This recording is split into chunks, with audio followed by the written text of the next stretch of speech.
trae el Grupo Socialista. El señor Siscar nos ha presentado una proposición de ley para modificar un par de aspectos relativos al Tribunal de Cuentas que, desde nuestro punto de vista, desde el punto de vista de mi grupo, da la impresión de que, al redactarla, quien ha redactado esta proposición se hubiera esforzado por amagar y no dar. Parece como si a la proposición le faltara puntería, ¿no?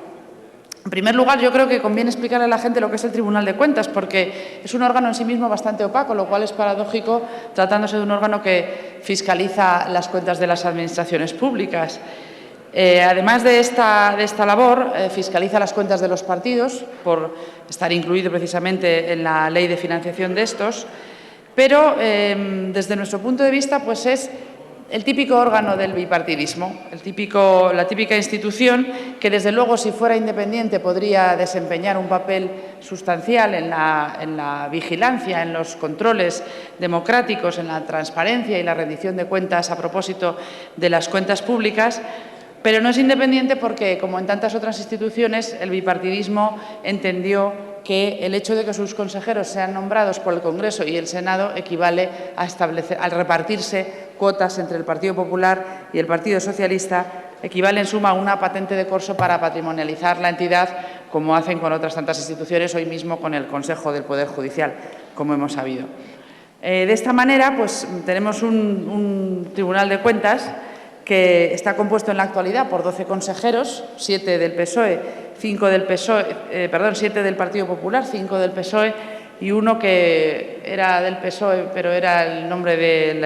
que quería Izquierda Unida, que, en fin, también lamento decírselo en estos términos, pero solo critican el bipartidismo cuando no les da alguna migaja. En este caso sí hubo una migaja, una consejera. Y digo que en los 12 consejeros actuales hay distintos perfiles. Hay una exministra, hay exdiputados, exsenadores, hay algún hermanísimo incluso, y todos tienen en común un rasgo, que es que a todos los propuso el bipartidismo. Y los propuso mediante cuotas. Y vuelvo a recordar aquí, ya lo hemos hecho varias veces, lo que es el consenso. Nombrar en este tipo de instituciones a los cargos por consenso equivale a elegir nombres que sean aceptables para todos, no a repartirse las cuotas entre los dos grandes partidos como suelen hacer. Por lo tanto, el primer asunto que hay que destacar es que este órgano, que es muy necesario y muy útil, no ha funcionado bien por esta disfunción que tiene de origen en cuanto al sistema de elección y en cuanto a la forma en que lo han explotado el Partido Popular y el Partido Socialista. Y así ocurre, y voy a poner un ejemplo que creo que es bastante ilustrativo para todo el mundo, que el Tribunal de Cuentas hace tareas absolutamente brillantes y absolutamente inútiles. El caso más reciente, o uno de los recientes que hemos conocido, se ha hecho público un informe sobre la manera de contabilizar en los presupuestos de defensa las misiones internacionales, que se lleva haciendo desde el año 2009, al menos, de esta forma de asignar 14 millones que luego se convierten en 700 millones con cargo al fondo de contingencia. Es una práctica habitual que distorsiona los presupuestos de defensa y que causa muchísimo trabajo y muchísima confusión a la gente que tiene que elaborar esos presupuestos. El Tribunal de Cuentas, en un informe, lo ha calificado de formalmente irregular y, después de hacerse público ese informe, un año más el Ministerio de Defensa ha vuelto a elaborar las cuentas por el mismo procedimiento. Entonces, ante una burla tan evidente a los informes que hace el Tribunal de Cuentas, la pregunta que se harán los centenares de funcionarios que allí trabajan, incluso los consejeros nombrados por las cúpulas de los dos grandes partidos, si sus conclusiones van directas a la papelera, ¿para qué hacemos este trabajo? ¿Para qué tanta dedicación y tanta diligencia? Otro ejemplo muy parecido, en este caso relativo a la ineficacia de este Tribunal de Cuentas en relación con el control a las comunidades autónomas. Cuando estalló el caso del saqueo del Palau en Cataluña, que después ha tenido su deriva de financiación ilegal de Convergencia, tal y como el juez instructor ha señalado al cerrar su instrucción, que había indicios de esta financiación ilegal. Bueno, pues casualmente la Sindicatura de Cuentas de Cataluña trabajaba en un informe sobre el Palau que hizo público muy poco después y en el que se hablaba precisamente de esta posible malversación de fondos públicos.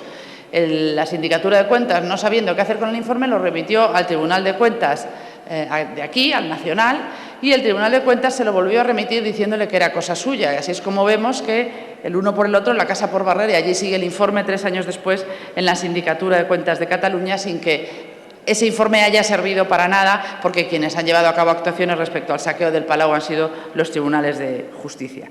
Por lo tanto, mientras no cambie el método de elección, mientras no se ordenen el asunto de la competencia entre distintos tribunales autonómicos y la escasa facultad de control que tienen los tribunales de cuentas autonómicos, precisamente por estar más cerca del poder político, mientras no se aborde la capacidad sancionadora del Tribunal de Cuentas, a nosotros nos parece que no se entra en el meollo del asunto. Y, por lo tanto, será poco lo que pueda hacer. Tampoco, y con esto entro ya en los dos aspectos concretos de que trata la proposición de ley, que hasta muy recientemente la fiscalización de las cuentas de los partidos llevaba bastantes años de retraso.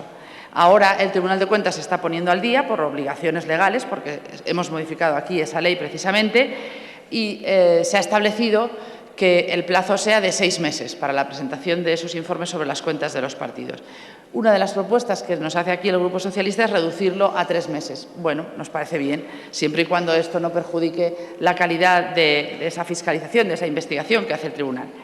Y el segundo aspecto que figura en esta proposición de ley es otro conjunto de modificaciones legales para favorecer la colaboración de la Seguridad Social y de la Agencia Tributaria con el Tribunal de Cuentas. También nos parece bien, pero francamente también nos sabe a poco. Es algo tan nimio y tan sencillo que, de hecho, se podía haber resuelto con un simple convenio de colaboración, acogiéndose al amparo de la Ley 3092 en su artículo 4, que es el que recoge este tipo de convenios de colaboración para intercambio de datos entre distintas administraciones. Pues ese sencillo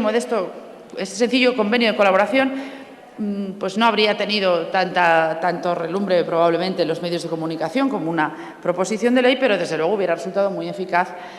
para el fin que trata de perseguir, que efectivamente nos parece que es loable y lo compartimos. Pero claro, aquí al proponer esta colaboración solo con estas dos entidades, Seguridad Social y Agencia Tributaria, lo que sí deja entrever su proposición es el problema del deber de colaboración de otras instituciones, de todo tipo de instituciones, con el Tribunal de Cuentas. Efectivamente, esa moción que el señor Ciscar ha mencionado hace referencia a muchos otros problemas relativos al deber de colaboración, problemas que han surgido con las entidades financieras, con el propio Banco de España, con ciertos ministerios que, en general, pues en España casi todas las instituciones son remisas a dar la información que tienen en su poder y, en el fondo, es lógico, forma parte de un conflicto que es natural entre el acceso a la información y la protección de datos. Pero, precisamente, como este conflicto es tan frecuente, hay que entrar en el fondo del asunto, hay que legislar sobre todo ello y hay que resolverlo de la forma mejor posible para que el Tribunal de Cuentas se convierta en un verdadero órgano de control democrático y de control de las cuentas públicas, con todo lo que ello conlleva. A nosotros nos da la impresión de que lo sustancial del Tribunal de Cuentas no lo quieren cambiar. Quieren hacer algo respecto a este tribunal porque, efectivamente, podría desempeñar un papel importante en la transparencia, en el acceso a la información, en la buena administración del dinero público, pero no quieren hacer tanto para que realmente funcione. Nos parece que es poco ambiciosa esta proposición de ley. No obstante, la vamos a aprobar porque para nosotros vamos a apoyar su toma en consideración, porque lo que sí que representa desde nuestro punto de vista es una ocasión idónea para debatir sobre el papel que puede desempeñar este tribunal. Nosotros, si pasara adelante, desde luego la enmendaríamos de arriba abajo, cambiaríamos la propia opacidad del tribunal, cambiaríamos el método de elección y cambiaríamos muchísimas más cosas que hicieran de ese órgano un órgano de fiscalización verdaderamente independiente. En todo caso, nos parece que merece la pena tener ese debate y merece la pena cambiar ese órgano, porque si funcionara bien y funcionara de forma independiente, podría prestar a los ciudadanos un gran servicio. Son ellos, al fin y al cabo, los que lo pagan con sus impuestos y los que tienen derecho a que ese tribunal funcione. Muchas gracias, presidenta.